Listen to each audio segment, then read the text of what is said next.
Hello, you are tuning in to AWANI Review with me, Cynthia. On this show, we speak to entrepreneurs making an impact in business and society. Now, joining me today is a company that has done very well over the past year, despite the pandemic.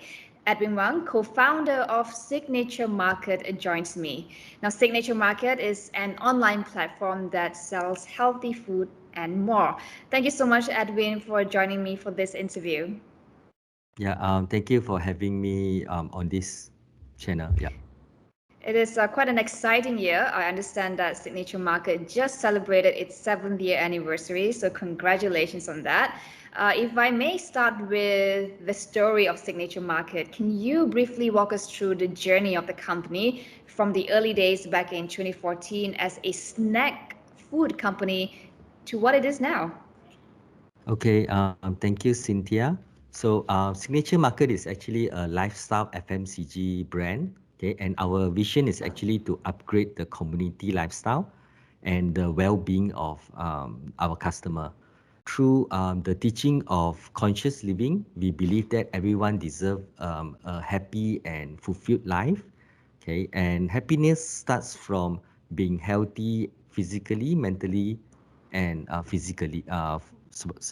spiritually, right? So our brand started as snacks, okay, and health food. And in 2019, we actually explore into the mind part of our business, which is aromatherapy and personal care.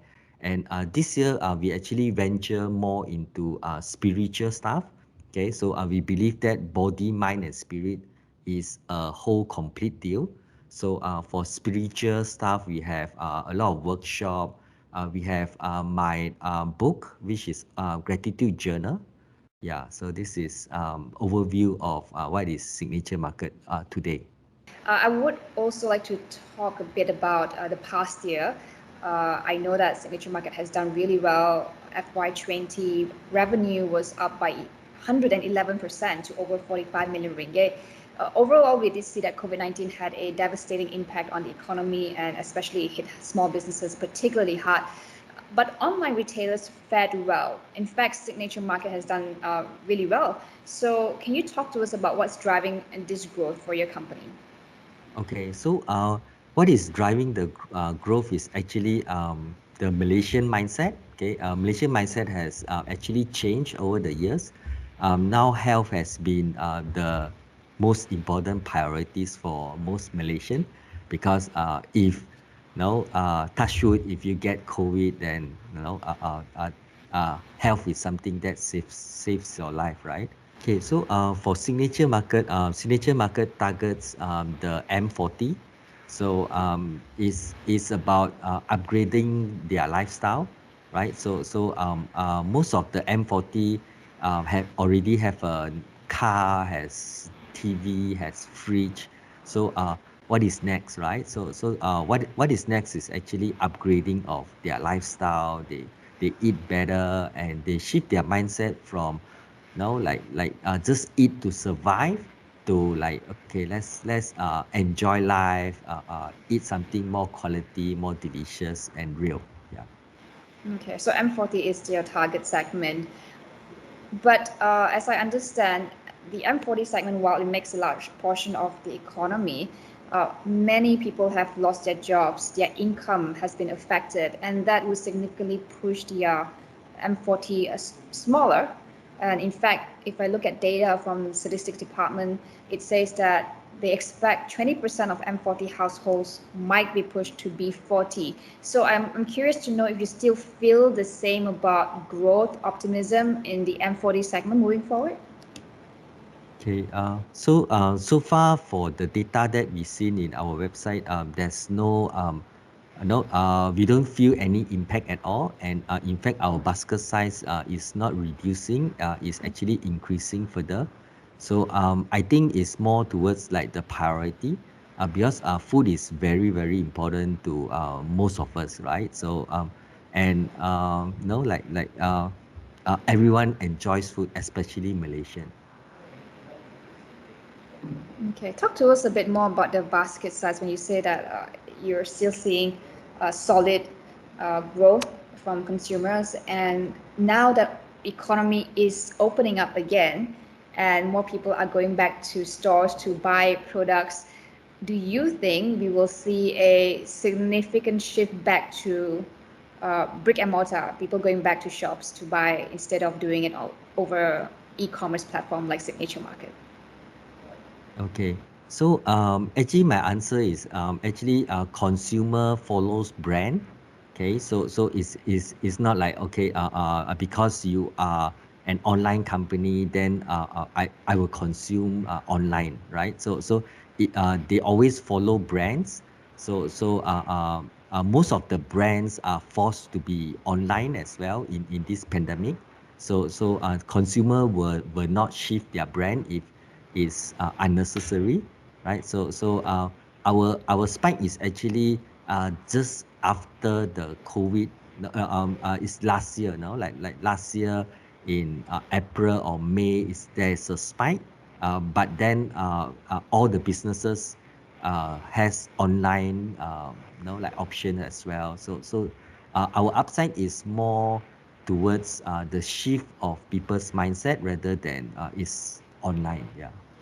Okay, now I want to pick your point about brand because it is so important. There are so many online retailers selling the same product. They're also selling the same kind of lifestyle concept. How do you distinguish yourself? I see that you're doing really well on Facebook, over 500,000 followers. So that's really good. But how do you maintain that, sustain it? Okay. So for us, our strategy is always serving the niche. So we always do things differently. All our SKU is very different. And you can never get our SKU offline anywhere else. And we always curate our experience. So it's actually very important to curate the experience so our customer like they trust us, they follow us, and they like our taste, they like our lifestyle. So it's more towards the culture and lifestyle that we are portraying to our customer. So that's our approach in building our brand.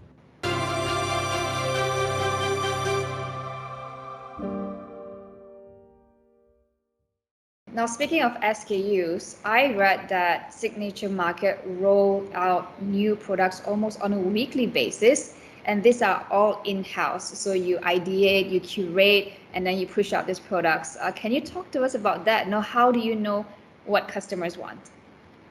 Okay, so for us, we always go and find customers' favorites. Okay, so what we do is okay, we go to a manufacturer and we just educate them. Okay, let's not put this kind of ingredients in. No, it's the manufacturer does not want to put this kind of ingredients purposely. Okay, is solely because no, they are putting on the shelf and it needs to be like certain years of shelf life, right?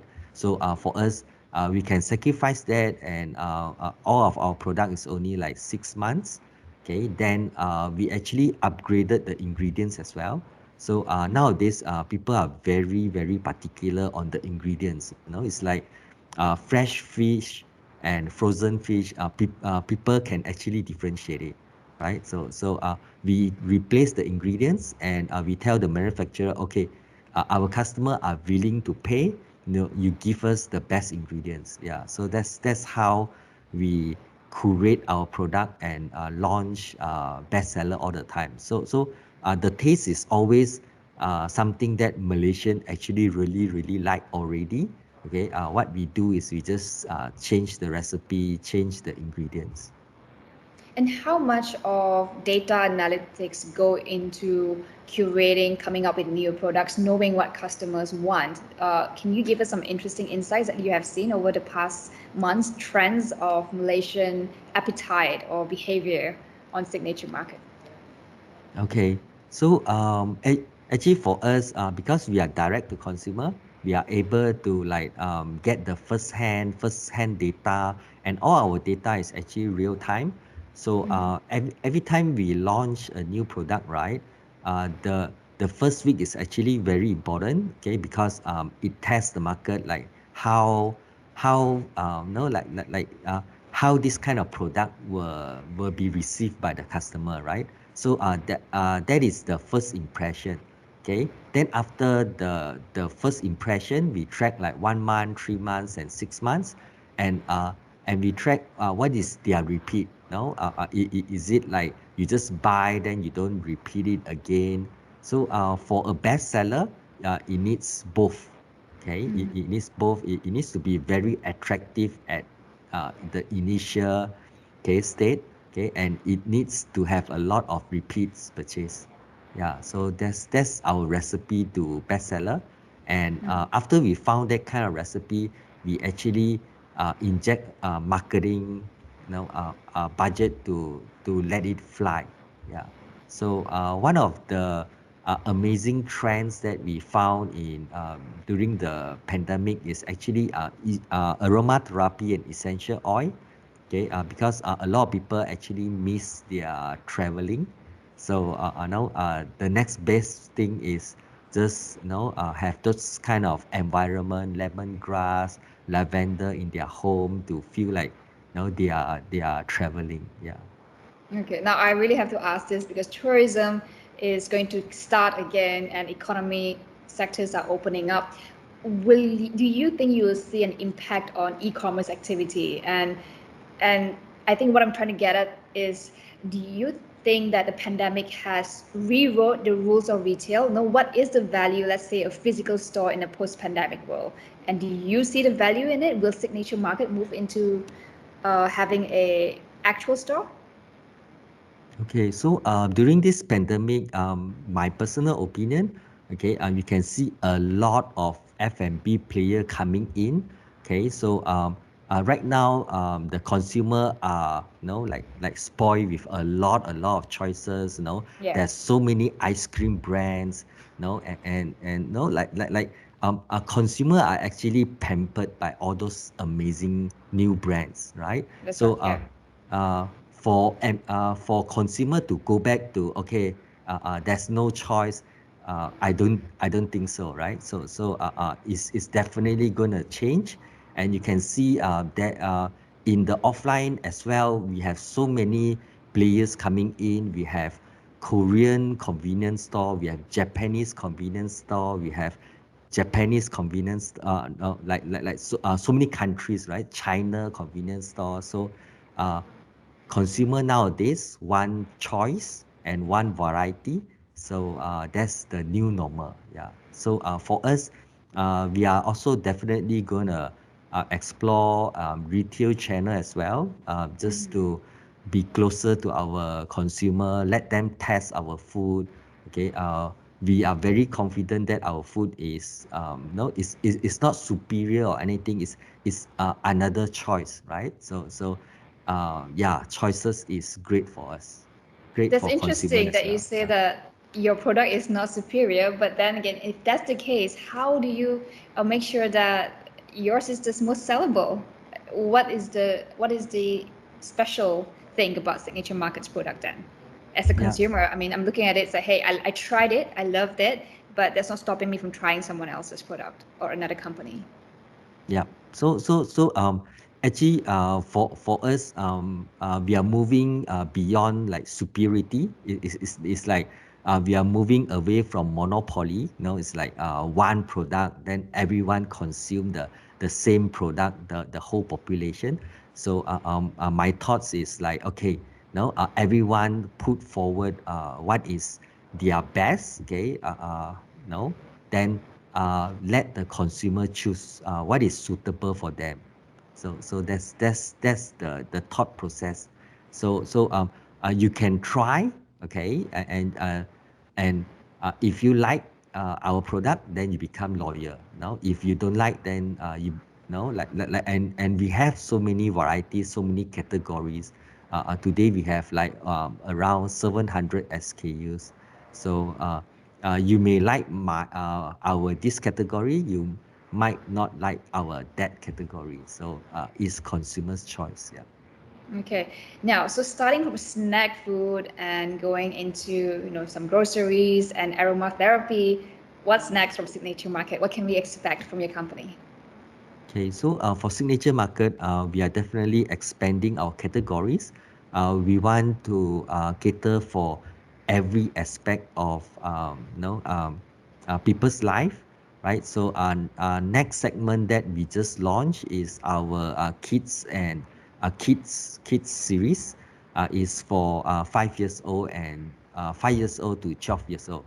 Okay, and beside kids, some couples wanted to be, they like pets as well, no? So there's kids and pets that is coming soon. Okay. Yeah. Okay, that's very interesting. Okay, so I read that Signature Market has also has plans to possibly list on Bursa Malaysia in a couple of years. Tell us about those plans. I know it's still quite early, but if you can walk us through, the projection and growth numbers, that would be great. Okay, so for us, since 2016, we have been growing 100% year on year. Okay, and it has been like 5 years already, and we are expected to grow, um, above 50% this year as well, right? So in 2017, we actually did an ECF, okay, and we are always trying to find the best asset for our investors. Okay, it's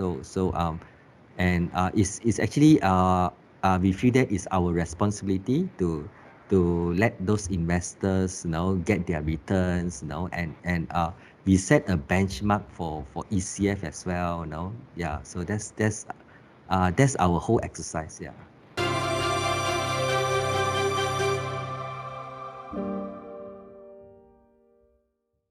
I would like to switch gears now and talk about you, because on this show we do try to get insights into what makes a company or a leader successful.